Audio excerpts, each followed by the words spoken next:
ప్రభువునందు పిల్లారా, ఈ దినమందు దేవుని సన్నిధికి చేరి వచ్చిన ప్రియులైన ప్రతి ఒక్కరికి మన ప్రభువును ప్రియరక్షకుడని యేసువారి నామములో వందనాలను తెలియజేస్తున్నాను. దేవుడు ఆశ్చర్యకరుడు. ఆయన మనను భద్రపరుస్తూ ముందుకు నడిపిస్తున్నాడు. నూతన సంవత్సరంలో అడుగు పెట్టిన మాట నిజమే. నూతన సంవత్సరం అనుకున్నాము, 3 నెలలు అయిపోతున్నాయి. అయితే ఎక్కువ మిగిలి ఉన్నటువంటి దినములలో దేవుడు మనను, మన కుటుంబీకులను భద్రం చేయాలని, కాపాడాలి అని మనము దేవుని దగ్గర మనవి చేసే వారంగా ఉందాం. దేవుని స్తోత్రం. ప్రతి బుధవారము, శనివారము ఇక్కడ ఉపవాస ప్రార్థనలు జరుగుతున్నాయి. 2వ వారము బుధవారం రాత్రి నుండి శనివారం రాత్రి వరకు నియామక కూటాలు లేకుంటే ఉపవాస దినాలు జరుగుతున్నాయి. దేవుని యొక్క జీవ గ్రంథంలోనికి మనం అందరం కూడా వస్తున్నాం. గడిచిన రాత్రి కొన్ని శాస్త్రవాక్యాలు మేము చదువుకుని దేవుని స్థలంలో ప్రార్థన చేసుకున్నాం. ప్రభువునందు పిల్లారా, దేవుని యొక్క గడిచిన రాత్రిలో మేము ధ్యానం చేసిన దావీదు కీర్తన 92వ దావీదు కీర్తనను మేము ధ్యానం చేసుకున్నాం. ఈ 92వ దావీదు కీర్తనలో చాలా మంచి అర్థాలను లేకుంటే సజీవ మేలులను ఇక్కడ భక్తుడు దాచిపెట్టాడు. దేవుని స్తుతించడం మంచిది అని మొదట చెప్తూ అన్నాడు కదా, ఎందుకు స్తుతించాలి అంటే నీ కార్యము చేత నీవు నన్ను సంతోషపరుచుతున్నావు అని చెప్పి ఒక మంచి మాట పలికాడు. అవును, ఈ వాక్యం నేను ఉదయకాలం ముందు ప్రార్థనకు మోకరించే ముందు ఈ దావీదు కీర్తన చదువుకుని ప్రార్థన మోకరించాలి. అప్పుడు నాకు నా తలంపులు ఏవేవో దేవుడు ప్రసాదించి కనిపించింది. అవును కదా, ఆయన కార్యము చేత ఆయన వాక్యమే నన్ను బ్రతికించింది. ఆయన బ్రతికించకపోతే మంటికి మన్ను, ధూళికి ధూళి, గాలికి గాలి అయిపోయేవాడినే. నేను బ్రెయిన్ ఆపరేషన్ అయిపోయి హాస్పిటల్లో ఉన్నప్పుడు చాగంటిపాడులో జోబాబు గారిని ఒక దైవ సేవకుడు పరిచయం చేస్తాడు, మంచి పరిచయం చేస్తున్నారు.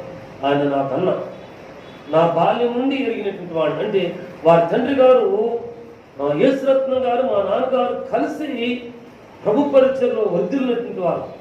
ఊరికే కాదు, ప్రార్థనలోను, ఆత్మలోను, నిరీక్షణలోను, ప్రభు కృపలోను, ప్రభు పిలిస్తే పలికే బాధ్యతలోను, అబ్బాయి బాబు యేసురత్నం సుదర్శనం దగ్గరికి వెళ్ళు అని అంటే వచ్చే రీతిలోను, సుదర్శనం లేదంటే కార్టూన్ సమయం దగ్గరికి వెళ్ళు, లేదంటే కార్పాడు అంటే వెళ్ళేటువంటి కృపలో వర్ధిల్లినటువంటి పరమ భక్తులు వేరు. వారి కుమారుడైన ఆ సహవాసం లేకుంటే ఆ ప్రేమ అనుగమ్ముల సంబంధం సాగిపెడుతుంది. ఆయనకి ఒక కుమారుడు, ఒక కుమార్తె. ప్రభువునందుకులారా, ఈ ఒక కుమారుడు చాలా బాగా చదువుకున్నాడు. అమెరికా వెళ్ళేందుకు అవకాశం దొరికింది. దేవుడు ఎవరో ప్రియులు పరిచయం చేసి సమృద్ధినిస్తుంటే విధవరాని కోసమో, చదువుకునే బిడ్డ కోసం ఏదో తన చేతనైన రీతిలో చేసే రీతిలో ఉన్నాడు. ఆ బిడ్డ బలహీన తిప్పాడు, హాస్పిటల్స్ తిప్పాడు. అది నాకు తర్వాత తెలిసింది.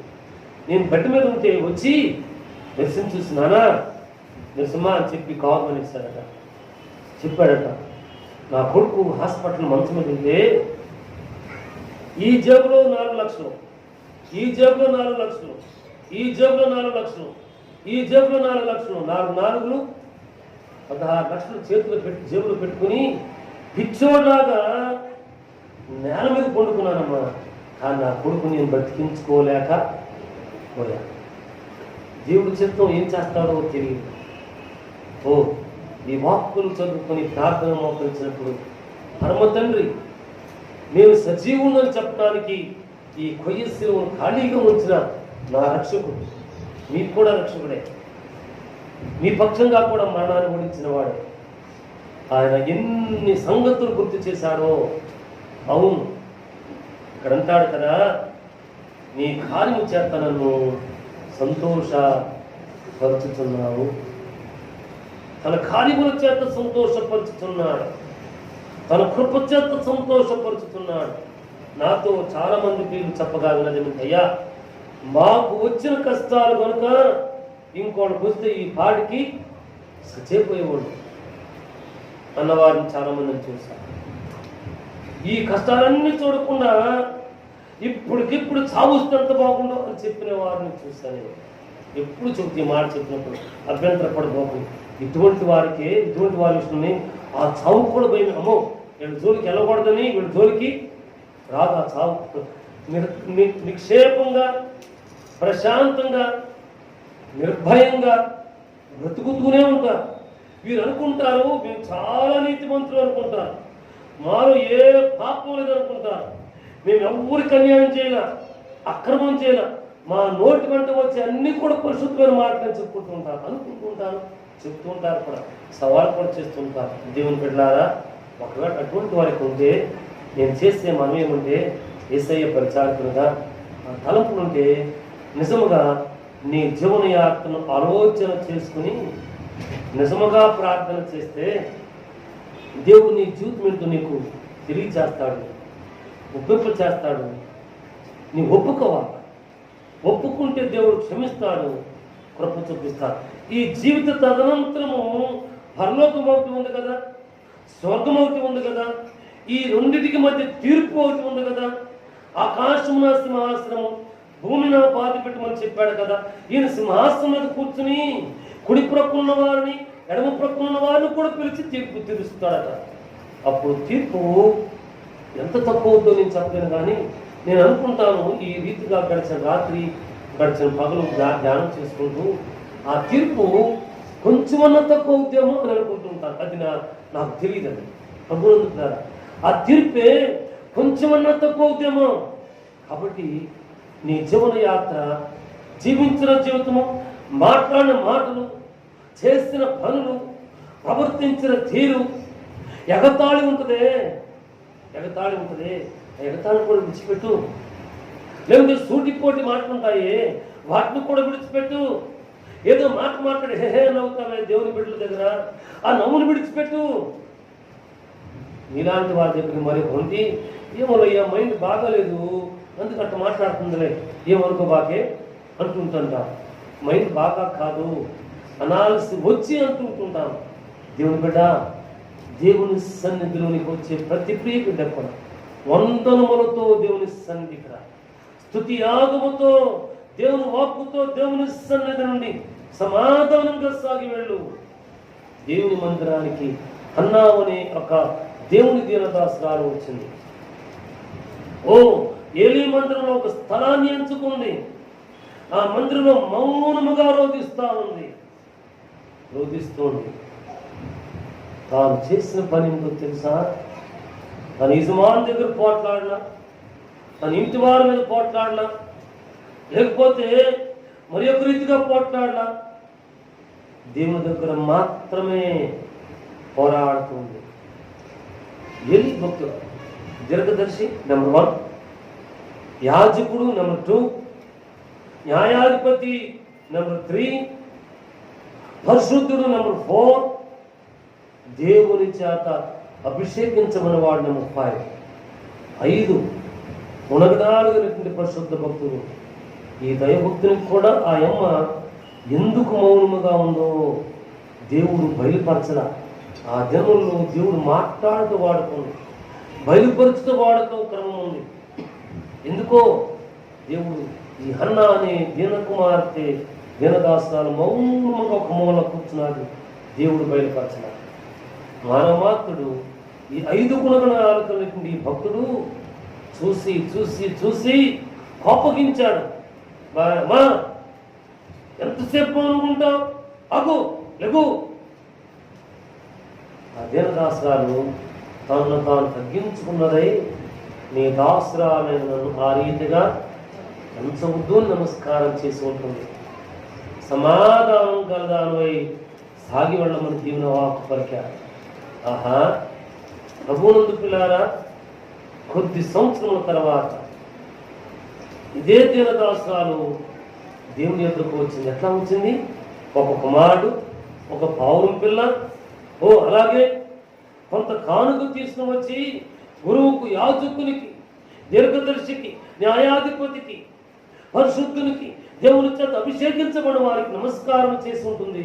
అయ్యా, ఒక 5 సంవత్సరాల క్రితమే నేను గుడిలో ఆ మూలం కూర్చుని ప్రార్థన చేసుకుంటుంటే కోపగించావే, సమాధానం వెళ్ళమని చెప్పావే, ఆ మనిషిని నేనే. సమాధానం వెళ్ళమని చెప్పావుగా, ఆ సమాధానానికి ప్రతిఫలం ఇదిగో ఈ కొడుకు. ఈ కొడుకు నేను తీసుకువెళ్ళడానికి రాలా నీ సన్నిధిలో, దేవుని సన్నిధిలో పరిచర్య చేయటానికి, అర్పించి వెళ్ళడానికి వచ్చేసావయ్యా. దైవభక్తుడు ఏ రీతిగా రియాక్ట్ అయ్యాడో తెలియదు, కానీ నేనైతే అవునమ్మా, అమ్మో నేనంత భక్తుని కాదు, అంత పెద్ద శ్రమం కూడా కాదు, అంత పరిశుద్ధతలను పెంచగలిగిన వాడు కూడా కాదమ్మా. నీ దగ్గర ఉంచు, పరిశుద్ధతలో పెంచు. క్రమంగా దేవుని సన్నిధికి వస్తూ దేవుని బిడ్డను భక్తి ఎందును, బుద్ధి ఎందును, క్రమమందును, విశ్వాసమందును, దేవుని నిరీక్షణ ఎందుకు పెంచమ్మా. నేను కూడా ప్రార్థన చేస్తాను, సంఘంతో ప్రార్థన చేస్తాను, సంఘం కూడా ప్రార్థన చేస్తానని చెప్పుండేటువంటి వాళ్ళు.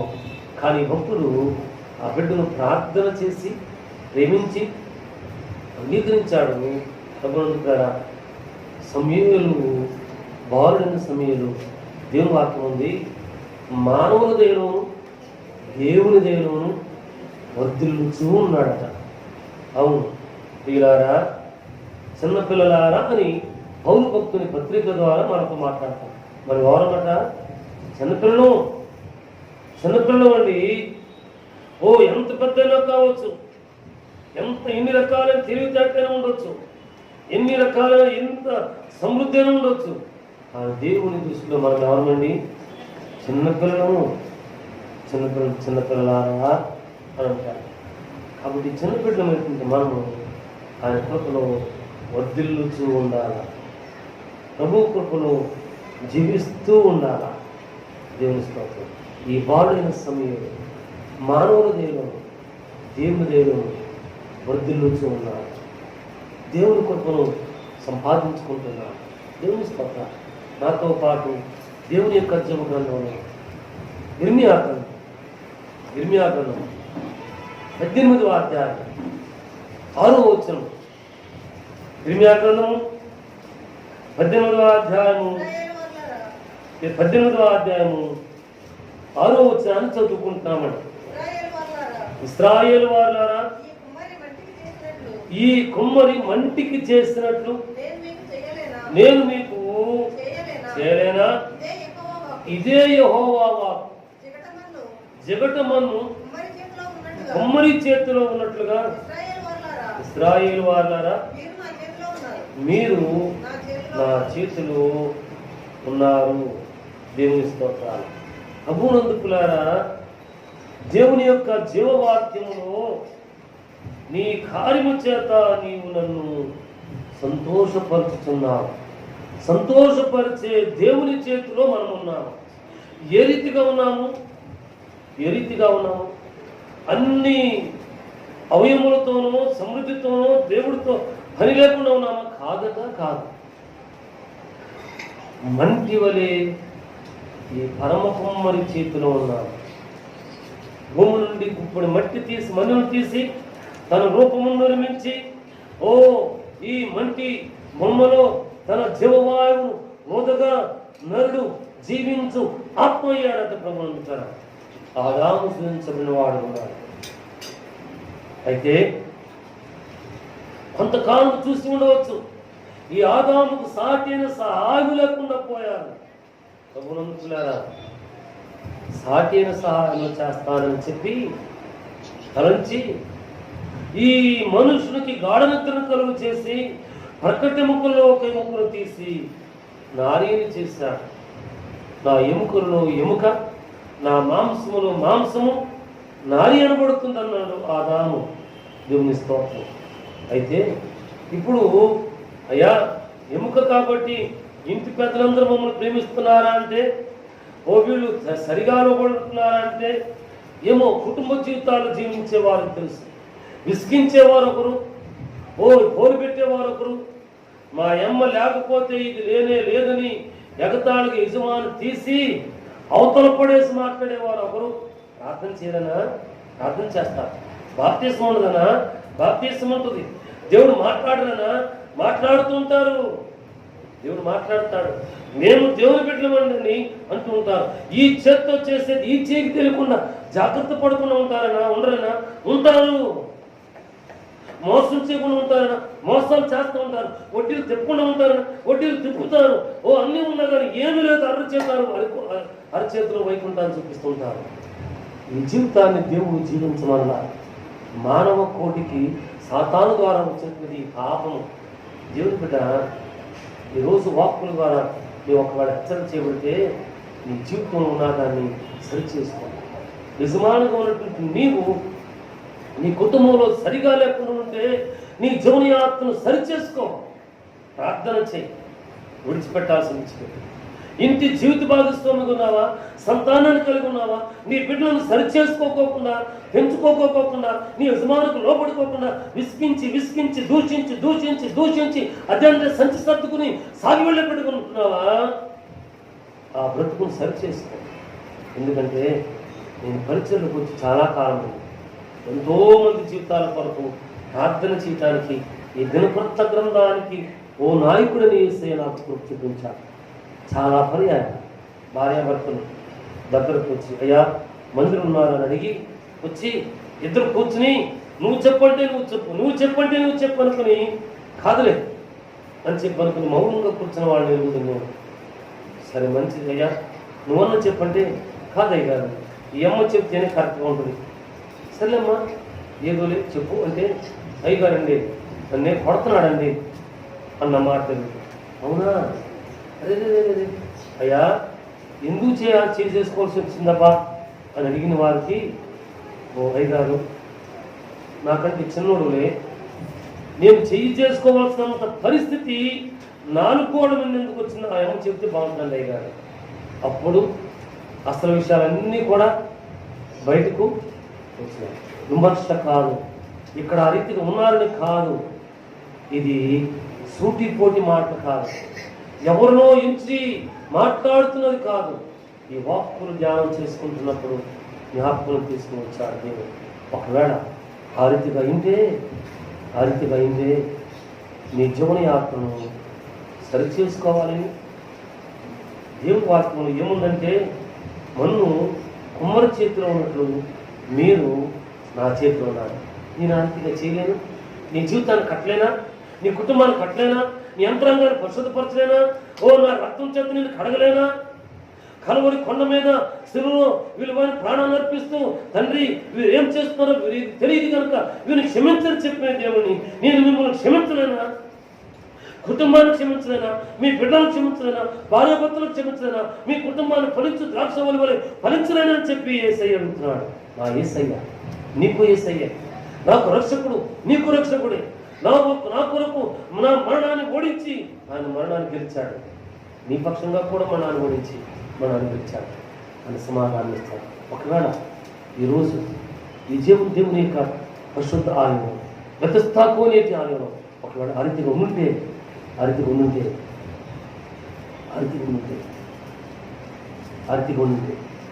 నీ జీవని ఆత్మ యేసయ్య పాదాల దగ్గర అర్పించమని ఒప్పుకోమని మనం చేస్తున్నాం. మరి మాత్రమే అలాగే నా తమ్ముడితో మాట్లాడినవాడు, తండ్రులతో మాట్లాడినవాడు, నీకున్న దానితో సమృద్ధి కలిగి ఉన్నావా? యేసయ్య అన్నాడు, పరమ తండ్రి అన్నాడు, మన్ను కుమ్మరి చేతిలో ఉన్నట్లుగా నీవు నా చేతిలో ఉన్నావు. నేను చేయలేనా? ఏమైనా చేస్తాను. దేవుడికి నిజముగా లోపడితే అయ్యా ఈరోజు ఇది ఇచ్చావయ్యా, నీ స్తోత్రం దేవుని స్తుతి చెల్లించి దేవునితో ఉంటే ఆయన ఏమైనా చేయగలరు. ఉపవాసం అనుకు నాకు తెలుసు. ఉన్నది లేకుండా అన్నీ అయిపోయినాయి అనుకుని రెండో మనుషులు చెప్పకుండా మేము మా ఇద్దరి వరకు మాత్రమే ముచ్చుకొని ఉండిన జీవితం మాకు తెలుసు. ఎదుగుకుంటున్నాం, ఆయన చేతిలో ఉన్నాం. మూలవాక్యంలో నీ కార్యము చేత నన్ను సంతోషపరిచావయ్యా. దేవుడు నీ జీవని ఆత్మలో ఎన్ని రీతులుగా సంతోషపరిచాడో, ఎన్ని రీతులుగా ఆశీర్వాదం ఇచ్చాడో, ఆ ఆశీర్వాదం బట్టి ఆయన నీ చేతిలో చెక్కబడినటువంటి బొమ్మను బాబు, ఆట బొమ్మనయ్యా, సజీవమైన బొమ్మనయ్యా. ఈ బొమ్మని జారిపడి బొమ్మను కాపాడుతున్నావుగా, నీ స్తోత్రం చెప్పు. వందనాలు చెప్పు, సమాధానముగా ఉండు, ప్రభు కృపను వెతుకు. ఆయన ఏమైనా ఆశీర్వాద కార్యాలు చేయగలరు. అబ్రహాము ప్రభునందుల చరిత్ర సెలవిస్తుంది.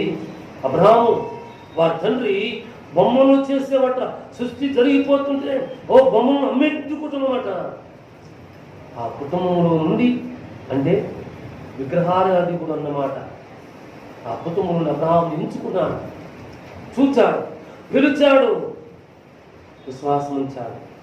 ఏమైపోయాడో తెలుసా? విశ్వాసులకు తండ్రి. హల్లెలూయా. అవును, దేవుడు నిన్ను పిలిచాడు కదూ, ఏర్పరచుకున్నాడు కదూ, ఈ పరిశుద్ధ మందిరంలో అడుగుపెట్టే బాధ్యత ఇచ్చాడు కదూ. నేనేం చేయాలనుకుంటున్నాడో. అవును, ఒకప్పుడు హైందూ ధర్మం ఉన్నాం. నాకు ఒక బిడ్డకు కలిసింది. అన్నా, జగ్గపేట దగ్గర ఒక గుడి ఉంది, వెళ్ళి ప్రదక్షిణ చేస్తారు కదా. ఎన్నో ప్రదక్షిణ గుర్తులేదు నాకు, చాలా కాలం అయిపోయింది. అన్ని ప్రదక్షిణ చేస్తుంటే ఆ గుడి దగ్గర పోలీసు వాళ్ళు కాపు ఉంటారట. వాడు అట్లాగే చూస్తానట. అమ్మా, పొద్దున్న వచ్చావు, ఇన్ని ప్రదక్షిణ చేశావు, ఇంటికి వెళ్తావా? ఇంటికి అడిగారట. నేను పప్పుకున్నా. నిజమన్నా, పడిపోతానేమో, లేకపోతే కళ్ళు తిరుగుతాయేమో అనేది లేనే. కానీ ఇప్పుడు ఎవరిని తెలుసుకున్నారట? ఎవరిని? సజీవుడైన దేవుని తెలుసుకున్నారట. హల్లెలూయా. ఇప్పుడు ఆ గుడి చుట్టూ నేను తిరగలేకపోతున్నాను. ఆ మాట విన్న తర్వాత ఆ రోజంతా ఏమనిపించలేదు, కానీ సాయంత్రానికో మధ్యాహ్నానికో జ్ఞాపకం వచ్చింది. అవును కదా, నేను తిరుగుతున్నాను ఆ గుడి చుట్టూ. ఆ గుడిలో నేను కన్నీరు కారుస్తున్నాను, ఆ గుడిలో నేను రోదనతో చేస్తున్నాను, ఆ గుడిలో దేవుని చేతిలో ఉండాల్సిన రీతిగా ఉంటున్నాను. నేను నా వరకు నేను ప్రశ్న వేసుకున్నాను. మరి ఈరోజు ఏ ప్రశ్న వేసుకుంటున్నానో, ఏ రీతిగా ప్రశ్నించుకుంటామో నాకు తెలియదు. ఒక ప్రశ్న వేసుకుని ఆ ప్రశ్నకు ప్రతిగా దేవుడు వాక్కు అనబడేటువంటి ఈ జమ్మును తీసుకుని దేవుని ఇంటికి వెళ్ళు. అన్నితో వస్తాడు. ఊరికే ఉన్నది. మా ఇంటి లోపల నీ ఉంటే లోటే లేదు, మా పాపము తీరునా, మా భారమే తరలేనా, మా భారమే తరలేనా. స్తుతులందుకో దేవా, గతి నీవే గదవా, మదిలోన నిలచి బ్రతుకున వెలసి బ్రతికింపగా రావా, మదిలోన వెలసి బ్రతికింపగా రావా. హల్లెలూయా. ఈ మహోన్నతుడు ఎక్కడ వెళ్ళాలట? మదిలోన నిలచి బ్రతుకును వెలసి బ్రతికింపగా రావాలట. మన జీవితంలో, మా జీవితంలోకి రావాలండి, మన జీవితంలోకి రావాలండి. మా ఇంట్లో ముగ్గురు ఉన్న మా ముగ్గురు జీవితంలోకి రావాలండి. నీ జీవితంలోకి రావాలో వద్దో ఆలోచించాలి. మంచిది. బాప్తిసం తీసుకోకుండా ఉన్నటువంటి ప్రభు బిడ్డలు కొంతమంది ఉన్నారు. బాప్తిసం తీసుకుని పరిశుద్ధ క్రమానికి దూరంగా ఉన్న కొంతమంది ప్రియబిడ్డలు ఉన్నారు. బాప్తిసం తీసుకున్న ప్రియబిడ్డలు కొంతమంది ఉన్నారు. మంచి నీ బ్రతుకులోకి రావాలా? నీ బ్రతుకులు వెలవాలా కాదా? బ్రతుకును వెలసి బ్రతికింపుగా రావా? మన బ్రతుకులు వెలవాలి. అక్కడెక్కడో దేవుడు వెలుస్తాడు, ఇక్కడెక్కడో దేవుడు వెలుస్తాడు, అక్కడెక్కడో దేవుడు వెలుస్తాడు అంటారు. కాదు కాదు కాదు కాదు. వెలవలసింది ఎక్కడంటే, వెలుగొందాల్సింది ఎక్కడంటే మన బ్రతుకులోనే, మన అంతరంగంలోనే, మన కుటుంబంలోనే, మన జీవన యాత్రలోనే. ఒకవేళ తమ్ముడు, తండ్రి, చెల్లెమ్మ, తల్లి, ప్రీత కుమార్తె, ప్రియ కుమారుడు, నీ జీవితంలో గలిబిలి ఉందేమో, తొందర ఉందేమో, ఓ అదా ఇదా రెండు తలంపుల మధ్య ఉంటున్నావేమో. యెహోషువ భక్తుడు అన్నాడు కదా, మీరు ఎంతవరకు రెండు తలంపుల మధ్య ఉంటారు? మీరు ఎవరిని సేవిస్తారో ఆలోచన చేసుకోండి. నేనును నా ఇంటి వారము యెహోవాను మాత్రమే సేవిస్తాను. రెండు తలంపులు వద్దు, గలిబిలి వద్దు, ప్రశ్నలు వద్దు, ప్రశ్న వెంబడి ప్రశ్న వద్దు, ఒక మాట వినడానికి 100 రకాలైన ఆలోచనలు వద్దు, 100 రకాలైన ఊహలు వద్దు. ఒకే ఒక నిరీక్షణ. ఆ నిరీక్షణ ఎవరంటే మన రక్షకుడు, మృత్యుంజయుడు. నిర్మిస్తూ ఉంటాం. ఈ అబ్రహాం భక్తుల గురించి రమాపత్రికలో ఏమనంటే, నిరీక్షణకు ఆధారము లేనప్పుడు విశ్వసించి నమ్మాను కాబట్టి అది ఆయనకు నీతిగా ఎంచబడింది. దేవుని స్తోత్రం. నిరీక్షణకు ఆధారం లేదట, ఇక సంతానం కలుగుతారనే నిరీక్షణ లేదు వీరికి. కానీ పరమ తండ్రి చెప్పాడు, విశ్వసించాడు, నమ్మాడు, అది ఆయనకు నీతిగా ఎంచబడింది. దేవుని జనాంగమా, విశ్వసిద్దాం, నమ్ముదాం, దేవుని వైపు చూద్దాం,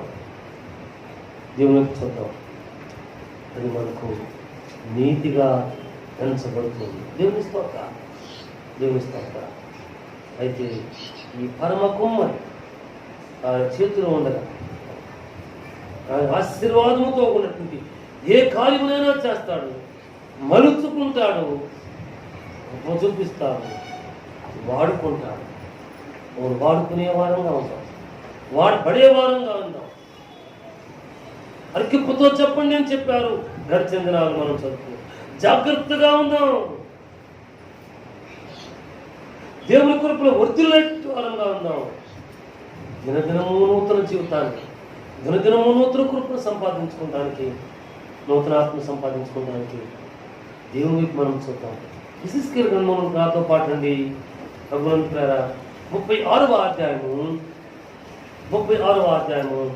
26వ వచనం చదువుతున్నాం.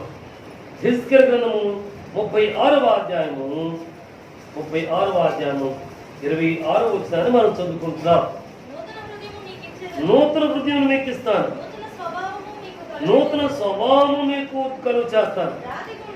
రాతి గుండె మీలో నుండి తీసివేసి మాంసపు గుండెను మీకు ఇస్తాను. ఓ దేవుని స్తోత్రాలు.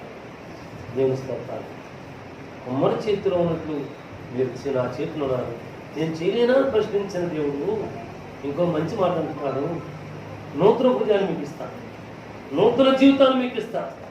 రాతి గుండె ఉంది కదూ,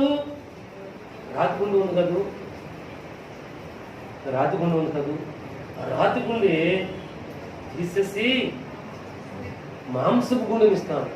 అంటే దయ, జాలి, కరుణ, ప్రేమ చూపించే తత్వం. ఎన్ని కావాలో వాటిని దేవుడు ప్రసాదించేవాడుగా ఉంటున్నాడు. అమ్మా, అయ్యా, దీన్ని సంపాదించుకుంటారు. దేవుని సుందరం నమ్మకముగా ఉండే ప్రియులుగా ఉన్నాం. ఈ మాంసపు గుండెను, యేసయ్య మనస్సును, యేసయ్య కృపను సంపాదించుకుంటానికి దేవునికి అప్పగించుకున్నాం. దేవుని సుందరం జీవిస్తాం, దేవుని కృపలో వృద్ధిద్దాం. ఈయన ఎవరంటే నమ్మకస్తుడు సుమా, నా యుద్ధ నివసించినట్లు దేశములో నమ్మకస్తులైన వారిని కనిపెట్టి చూచుతున్నాను. నిర్దోష మార్గమున నడుచువారు నాకు పరిచారకులు అవుతారు. పరిచయం చేస్తున్న దేవుని ప్రియుల కొరకై, ప్రార్థన చేస్తున్న దేవుని ప్రియుల కొరకై, విశ్వాసము కలిగిన దేవుని ప్రియుల కొరకై, దినకృత గ్రంథం అనబడేటువంటి దేవుని జీవ గ్రంథాన్ని మోస్తున్న దేవుని ప్రియుల కొరకై ఈ వాటిని మనం చేయాలి. మనమాట నిర్దోష మార్గము నడిస్తే ఆయన సముఖమును, ఆయన మందిరంలో పరిచర్య చేసేవారు ఉన్నాం.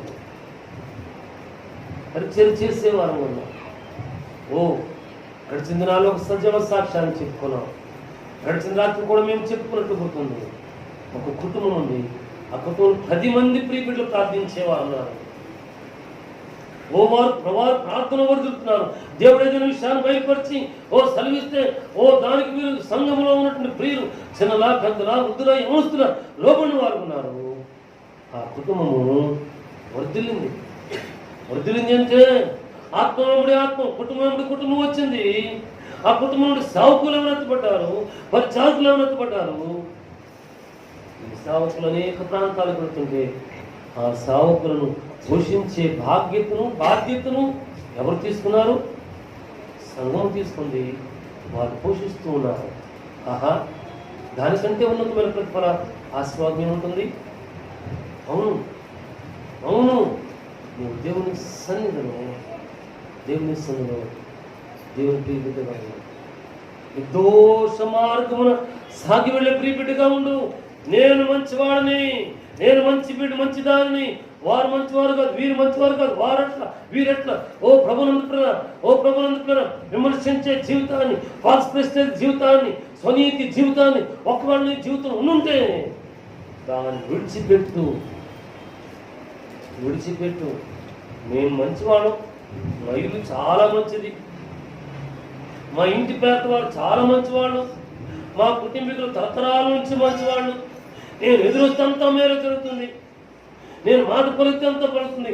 ఇవన్నీ ఒట్టివి మనుషులు ఏర్పాటు చేసుకుని. నేను చెప్పాను చాలా కాలం ఒక బిడ్డ నాకు తెలుసు, ప్రార్థనండి మాట్లాడితే అసలు ఏమీ తెలియని అమాయకంగా నిలబడతాను. ఒకరోజే మా ఇంటికి వచ్చారు ఒక కొడుకు. మా ఇంట్లో స్వతంత్రం కొద్ది అటువైపు వెళ్ళేసరికి ఆకాశం ఏదో కనపడింది. అది చూసి కళ్ళు మూసుకుని కొడుకుని కేకలేసి పిలిచి కొడుకుని పట్టుకుని కళ్ళు తెరిచి చూసింది. ఎందుకండి మాట్లాడరేమండి, మీరు చాలా మంచి చూడండి, మీరు హైదరాబాద్ నుంచి వచ్చిన వాళ్ళే, కానీ అవన్నీ వదిలిపెట్టి వచ్చారు చాలా మంచి. మరంట నెల కొడుకు చూసిన రోజు కొడుకు పాపం చూస్తే ఆ నెలంతా చేతుంటే డబ్బులు ఉంటుందంట. ఆ కొడుకు ముఖం చూడకపోతే 10% కూడా ఉంటుంది అనుకోవట్లేదంట.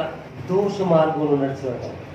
అప్పుడు దేవుడు కృప చూపిస్తాడు. దేవుని ప్రియబిడ్డ, దేవుని సన్నిధికి వస్తున్నాం కదా,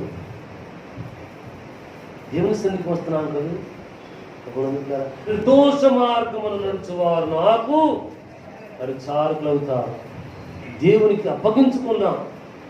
మాంసపు గుండెను తీసి రాతి గుండెను తీసి మాంసపు గుండెని మీకు అనుగ్రహిస్తానని వాక్కును ధ్యానం చేసుకుంటూ సాగుబడుతుండగా అర్పించుకోవాలి. మన దేవుడు మన హృదయంలో, మన జీవితంలో వెలుగొందాలి అని చెప్పుకునే మాటలకు, ధ్యానానికి ఇన్ని మాటలు చెప్పుకోవడం. దయచేసి నాతో పాటు పేతురుపత్రికలోనికి రండి. మొదటి పేతురుపత్రిక 4వ అధ్యాయం 19వ వచనాన్ని చదువుకుంటున్నామండి. కాబట్టి దేవుని చిత్త ప్రకారము బాధపడువారు సత్ప్రవర్తన గలవారై నమ్మకమైన సృష్టికర్తకు దేవుని స్తోత్రం. కాబట్టి దేవుని చిత్తానుసారంగాను యథార్థంగాను ఉంటూ బాధలు అనిపిస్తున్నామా, కష్టాలు అనిపిస్తున్నామా, చిరుకులు అనిపిస్తున్నామా, వీరికి ఏముండాలట? అప్పుడే చెప్పుకున్నాం కదండి. నిర్దోష మార్గం ఒక మాట చెప్పుకున్నాం కదండి, చదువుకున్నాం కదండి. నిర్దోష మార్గం అనే దానికి మరొక మాట పేతురు భక్తుడు జత చేశాడేమంటే, సత్ప్రవర్తన గలవారై నమ్మకమైన సృష్టికర్తకు తమ ఆత్మలను అప్పగించుకోండి. దేవుని స్తోత్రం. మనం అప్పగించుకోవాలట. అప్పగించుకుంటే మేలు ఉంది. అప్పగించుకుంటే ఆయన చేతిలో తీసుకుంటే మంటివి. కాబట్టి ఏమైనా చేస్తా అబ్రహాముడు చేశాడు దేవుడు. అబ్రహామా, నువ్వెక్కడికి వెళితే అక్కడ నీతో ఉంటాను. అవునా? అవును, ఆ మాట గొప్పదే. అబ్రహాం భక్తుని యొక్క జీవనయాత్ర చదవండి. ఆదికాండం. అని ఏ ప్రాంతానికి వెళితే ఆ ప్రాంతాన్ని సస్యశ్యామలం చేశాడు. పంటలు సమృద్ధిగా పండించాడు. రాజు కుటుంబాన్ని దీవించాడు, యాజకుల కుటుంబాన్ని దీవించాడు. ఆ ఊరిలో, ఆ నగరంలో, ఆ దేశంలో, ఆ ప్రాంతంలో కరువు లేకుండా చేశాడు. దేవుని బిడ్డలారా, మరి మనకు ఈ మాట చెప్పడం నన్ను యేసయ్య ఈ దినకృత గ్రంథం అనుమతి చేత మనం వెళుతున్నాం. మనం వెళ్ళిన ప్రాంతంలో మనల్ని ఫలింపచేయమన్నాడండి. అబ్రహాంతో అన్నాడు భక్తులు, పరమ తండ్రి, నువ్వు ఏ గ్రామానికి వెళ్తే అక్కడికి నేను నీతో వస్తాను. అవును, ఆదిమ సంఘంలోనే మన పెద్దలు దేవుదురుగా, భాగ్యంగా, మాలికంగా, శాంతంగా, రెడ్డి వీరం గారు, వీరికి అనేక మంది ప్రియులు అనేక మంది ఎక్కడికి వెళితే అక్కడ దేవుడు వారితో వెళ్ళాడండి. ఆ గ్రామంలో సాక్ష్యం చేత ఆ గ్రామం ఉంది. ఓ దేవుని బిడ్డ, ఓ రోగాల చేతనో, ఇరుకుల చేతనో, ఇబ్బందుల చేతనో, దెయ్యాల చేతనో, ఆశ చేతనో, అవసరం చేతనో దేవుని సన్నిధికి వచ్చారండి. సంఘము ప్రార్థన చేసిందండి. వారు దైవరక్షణ పొందుకున్నారు. ఏ రక్షణ అది? దైవరక్షణ. పాప క్షమాపణతో కూడా దైవరక్షణ, దేవుని స్వరం విని దైవరక్షణ, దైవ దర్శనం పొందుకున్న దైవరక్షణ, దేవుని వాగ్దానం పొందుకున్న దైవరక్షణ పొందుకున్నారు. ఆ బాధ్యత మనకు దేవుడు కూడా ఇస్తారు. అయితే నిర్దోష మార్గంలో సాగి వెళితే, నమ్మకమైన సృష్టికర్తగా మనం అప్పగించుకుంటే దేవుడు మనతో కూడా ఉంటాడు. దేవుని బిడ్డ, నువ్వు ఆలోచించి, అయ్యా ఈరోజు వాక్యమే ఎట్లా చెప్పారే, ఓ వాక్యం ఎట్లా మాట్లాడావు కదా, కాబట్టి నిర్దోష మార్గంలో నేను సాగలయ్యా, నీకు అప్పగించుకోవాలయ్యా. ఓ నీ చేతుల్లోనే ఉన్నాను తండ్రి. ఈ మాంసపు గుండి, ఈ రాతి గుండి, తిరుగుబాటుకుండి, నా భార్యని ఇబ్బంది పెట్టేకుండి, నేను నా భార్యను విసికించి విసికించి విసికించి పారిపోయేకుండే, నాకు దోసి తీసేనాయన, నీ మార్గంలో సాగి వెళ్ళాలని దేవుడు సాయం చేస్తాడు. ఈ రాతి గుండెను చూసాం, తిరుగుబాటు గుండెను చూసాం, వ్యతిరేకించే గుండెను చూసాం, దూషించే గుండెను చూసాం. దేవుడు ఈరోజు రాలే, వచ్చేవారం వస్తాననుకునే ఓ మనసు గుండె ముందు చూసాం. దాన్ని తొలగించి వేస్తాడు. దేవుడు తన సన్నిధికి క్రమంగా తీసుకుని వస్తాడు. వర్ధిల్లుతాం. నీ వర్ధిల్తం కాదు, నీ కుటుంబం వర్ధిల్లుతుంది. నీ కుటుంబం వర్ధిల్తం కాదు, నీ వెళ్ళిన చోట నెలను దేవుడు నీతో ఉంటున్నాడు కాబట్టి, మన సంఘస్థులతో ఉంటున్నాడు కాబట్టి చెప్పబడిన సాక్ష్యము ఫలింప చేస్తాడు. ఈ మధ్య ఒక తల్లి కలిసింది, అన్నయ్య నువ్వు ఈ రీతిగా దైవ దర్శనం జరుగుతుంది. అయితే ఒక బిడ్డ ఉంది, ఆమెకు ఒకే కిడ్నీ ఉంది. ఆయనతో చెబుదామంటే నా జీవితం నాకేదో ఉంది కదా, అందుకు భయపడిపోతానంటే నేను అన్నాను కదా, ఏమోనమ్మా ఓ మాట్లాడేటప్పుడే ప్రభు మంచోడు నమ్ముకు అని ఒక మాటను మనం ప్రార్థించాము. ఓ ఆ దినాలు మా మధ్య సంభాషణ తర్వాత ఈ దినంలో 1-2 పర్యాలు దేవుడు జ్ఞాపకం చేశాను. ఆయన అలాంటి బిడ్డ రీతిగా చెప్పింది కాదు, నీ చిత్తమైతే ఆ బిడ్డతో మాట్లాడయ్యా, ఒక్క కిడ్నీనే ఉండట, వేదన ఉంది, కొన్ని ఇరుకులు ఉన్నాయి, అయితే నీ చిత్తమైతే నీ దగ్గర తీసుకురా, రక్షణ పొందుకుంటా దయ చూపించు, స్వస్థతను ఇవ్వడానికి దయ చూపించు, తన ఇంటి వారిని నీ ఎదుగు నడిపించుకుంటాను దయ చూపించని ప్రార్థన చేయడానికి ఎవరు నేర్పించారు నాకు? నేనా? పొరపాటు పడదు. మా ఇవాళ బాగా ప్రార్థన చేస్తున్నాడు అనుకుంటే పొరపాటు పడతాం. ప్రార్థన నేర్పించేవాడు మన పరమ రక్షకుడు. శిష్యులను ఒక చోట కూర్చొని మన వీలైన వారు తీసుకుని వెళ్ళి ఇక్కడ మనం ప్రార్థన చేయమని చెప్పి రాయి వేతంత దూరం వెళ్ళి, తండ్రి నిశ్చితమైతే ఈ పాత్రను నా ఇద్దరు నుండి తొలగించి మన కన్నీరు కార్చిన రక్షకుడు నేర్పిస్తాడు, నీకు కూడా నేర్పిస్తాడు, ఆయన మనందరికి నేర్పిస్తాడు. మనందరికి నేర్పించడానికి కానీ పాత్రల దగ్గర ఉందాము, సమస్యల మీద జయం పొందాము, ఇరుకుల మీద జయం పొందుదాము, దుఃఖం మీద విడుదల దుఃఖంలో ఆదరణ పొందుదాము, శ్రమల మీద జయం పొందుదాము, పునరస్త జీవితాల నుంచి క్రమక్రమంగా బయటకు వస్తాము. చదువుకున్న బిడ్డలు క్రమక్రమంగా శ్రేష్టమైన జీవితంలోకి వెళ్ళడానికి గొప్ప చూపించినాడు. దేవుడు మన ప్రార్థనను అనుకరించేవాడు. దేవుని స్తోత్రం. పేతృభక్తుడు అన్నాడు. కాబట్టి దేవుని చిత్త ప్రకారం నువ్వు శ్రమ పడుతున్నట్లయితే నమ్మకమైన సృష్టికర్తకు మీ ఆత్మలను అప్పగించుకోండి. అవును, మనం అప్పగించుకుందాం. దేవుని పిల్లారా అప్పగించుకుందాం. దేవుని కృపలో మనము దేవుని వైపు మనం చేద్దాం. మన దేవుడు మనం ఉంచేవాడు కాదు. మరొకసారి ఇతర వాక్కును జ్ఞాపకం చేసుకున్నాం. దావీదు భక్తులు 92వ దావీదు కీర్తనలో 92వ దావీదు కీర్తనలో నీ కార్యము చేత నీవు నన్ను సంతోషపరచుచూ ఉన్నావు. 2వ వాక్కు మన్ను కొమ్మరి చేతిలో ఉన్నట్లుగా నా చేతిలో మీరు ఉన్నారు, నేను చేయలేనా అని చెప్తాను. 3వ వాక్కు ప్రభునందుకులారా, ఓ మీరు ఉన్న రాతి గుండెను తీసి మాంసపు గుండెను ఇస్తాను అని సెలవిచ్చారు. అయితే నిర్దోష మార్గమున నడిస్తే మన దేవుడు మన జీవితాలు, మన కుటుంబం, మన సంఘంలో వెలిసేవాడుకున్నాడు. మాంసపు గుండె ఇచ్చినప్పుడు మనము దైవ చిత్తానుసారంగా శ్రమను అనుభవిస్తుంటే సృష్టికర్త అయిన నమ్మకస్తుడైన ప్రభువులారా సృష్టికర్తకు మన ఆత్మను అప్పగిస్తాం. ఓ దేవుడు మనల్ని జీవింప చేసేవాడు ఉన్నాడు, వెలిగించేవాడు ఉన్నాడు, దీపస్తంభం మీద ఉంచేవాడుగా ఉంటున్నాడు, సాక్షిగా ఉండేటువంటి వాడు ఉన్నాడు. ముగింపులో మరి ఒక్కసారి జ్ఞాపకం చేయండి. అబ్రహాముతో ప్రభు తండ్రి వాగ్దానం చేశారు, అబ్రహామా స్నేహితుడా నువ్వు ఎక్కడికి వెళితే అక్కడ నీతో వస్తాను. అవును, ఏ పట్టణానికి వెళితే ఆ ప్రాంతానికి వెళితే ఆ ప్రాంతానికి దేవుడు పరమతండ్రి తనతో వెళ్ళాడు. ఆ ప్రాంతాలు దీవించబడ్డాయి. మన కుటుంబంలో కూడా మన ప్రియులు దేవుని చేత ఏర్పరచబడిన వారుగా అయింది, ప్రార్థనలో అయింది, ఓ మాంసపు గుండెను కలిగి ఉండి తమ జీవనయాత్రను నమ్మకమైన సృష్టికర్తకు అప్పగించుకున్నటువంటి వారితో ఉన్నాడు. వారు ఏ గ్రామానికి వెళితే ఏ కుటుంబానికి వెళితే వారితో ఉన్నాడు. వారు చెప్పిన సాక్ష్యము దేవుడు ఫలింప చేశాడు. ప్రభునందుకు ఆత్మ వెంబడి ఆత్మ, కుటుంబం వెంబడి కుటుంబం వచ్చింది. అలాగే మనం అడుగుదామా, నాయన ఈ దిన వాక్యానికి అనుగుణముగా ఇవో నీ దిన వాక్యానికి అనుగుణముగా నీ చేతి కార్యము చేత నన్ను సంతోషపరిచావు కాదు. నాతోనే ఉండు, మా కుటుంబంతో ఉండు, మన సంఘ బిడ్డలతో ఉండు, ఫలానా తమ్ముడితో ఉండు, ఫలానా తండ్రితో ఉండు, ఫలానా చెల్లెముతో ఉండు, ఫలానా కుమార్తెతో ఉండు, ఫలానా తల్లితో ఉండని ప్రార్థించాదమ్మా. దేవుడు మనతో ఉండి మనం ఏ పట్టణానికి వెళ్తే ఆ పట్టణం, ఏ గ్రామానికి వెళ్తే ఆ గ్రామం, మన రక్త సంబంధికి ఇంటికి వెళితే మన రక్త సంబంధికి వెళ్తాం. దేవుడు మనం సాక్షిగా వాడుకుంటాడు.